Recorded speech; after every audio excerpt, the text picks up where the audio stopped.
So I previously spoke on De'Ara's private investigator running up on Ken and serving him at Crush Fitness. Now, if you guys didn't know, De'Ara has been trying to serve Ken since December of last year. Well, now Ken is finally officially responding to the lawsuit after he was served that paperwork. Now, he's trying to get this entire thing dismissed because he was not served properly. Now, I put the documents here up on the screen, so feel free to pause and read, but I'm not going to read through these entire documents. I'm just going to read what Ken is basically claiming here. He states, plaintiff filed this action on December 31st, 2024. According to court records, the first attempt at service did not occur until June 2025, over 5 months later. This substantial delay demonstrates a clear lack of due diligence in attempting to serve the defendant. On October 2nd, while in Dallas, Texas, defendant was approached by an individual later identified as a process server. The process server called out Kenneth approximately 15 feet away. Defendant, assuming this individual was a fan or supporter, as commonly occurs due to his public figure status, waited for her to approach. Upon approach, the process server stated, "I have documents for you," without identifying herself or stating that papers were legal in nature. Defendant asks what the documents were, but the process server remained silent and merely attempted to hand them over. As a public figure who is frequently approached by fans, promoters, and individuals offering unsolicited materials, defendant exercised reasonable caution and politely said no thanks, then walked away calmly towards a nearby fitness facility. Defendant did not run, hide, or evade. The process server did not identify herself as required by law, did not inform defendant the nature of the documents, and made no lawful drop service attempt. Instead, after defendant entered the gym, she left the papers on defendant's girlfriend's vehicle windshield and departed the scene. Defendant later learned the process server affidavit inaccurately described him as 5'5", 200 pounds, and bald, which is false and easily disproved by defendant's public photos and posts available throughout the year. So now let's jump over to 15 states. Plaintiffs claims defendant fled the state by relocating to Dallas.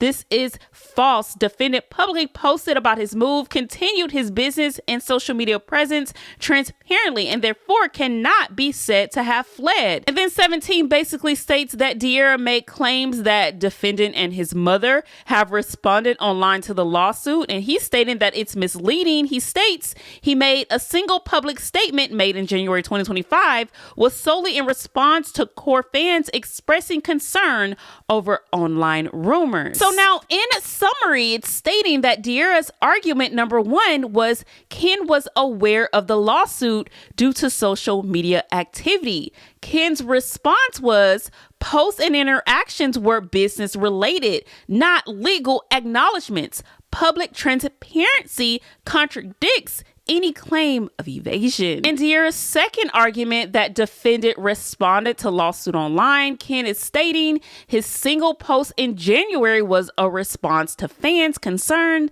not acknowledgement of any lawsuit.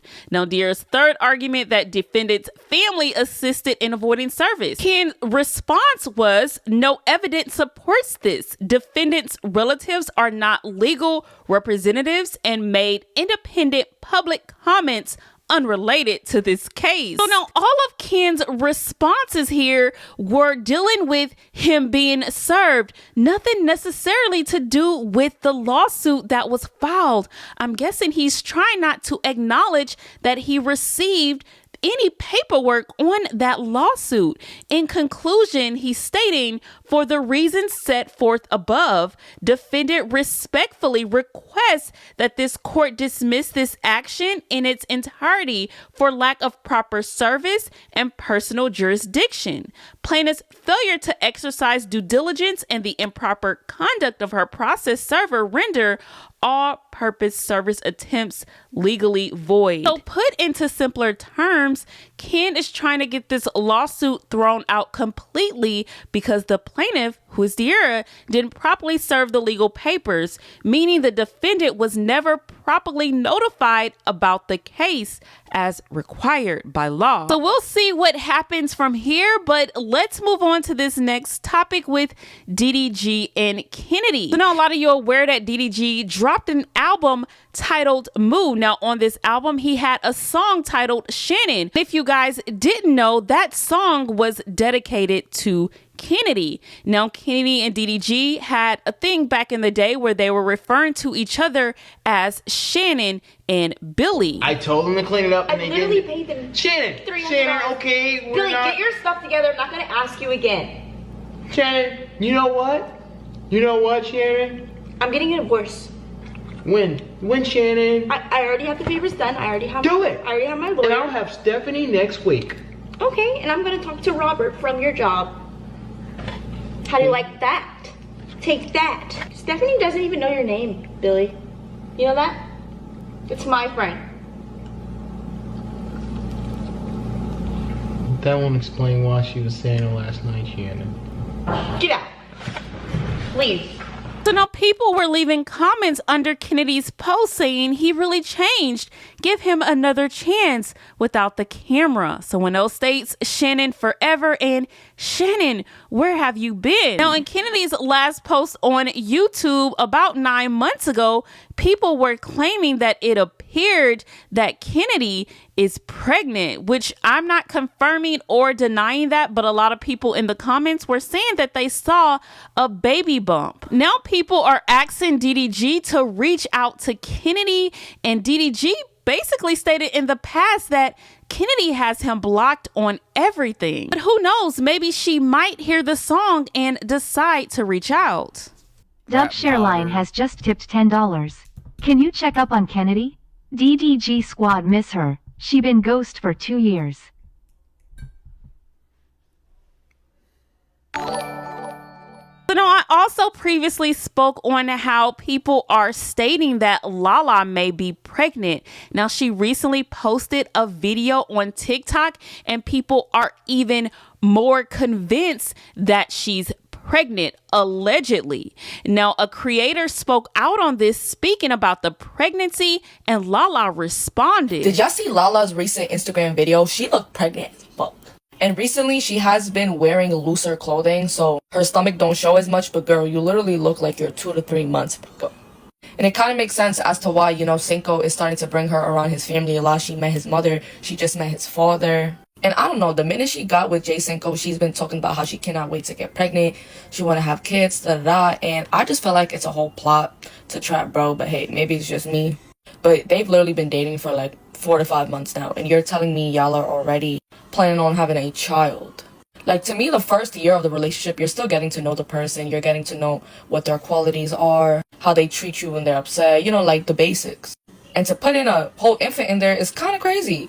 And to me, every time Cinco gets in a relationship, he gets very, very, very fucking attached to the female. And I feel like he relies on the girl to make him happy. And Lala probably realizes, like, okay, he's kind of like a simp.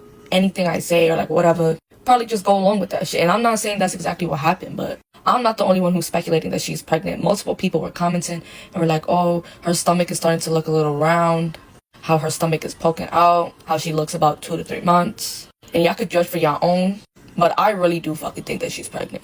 And this is all a motherfucking scheme to make sure that she has that man some money.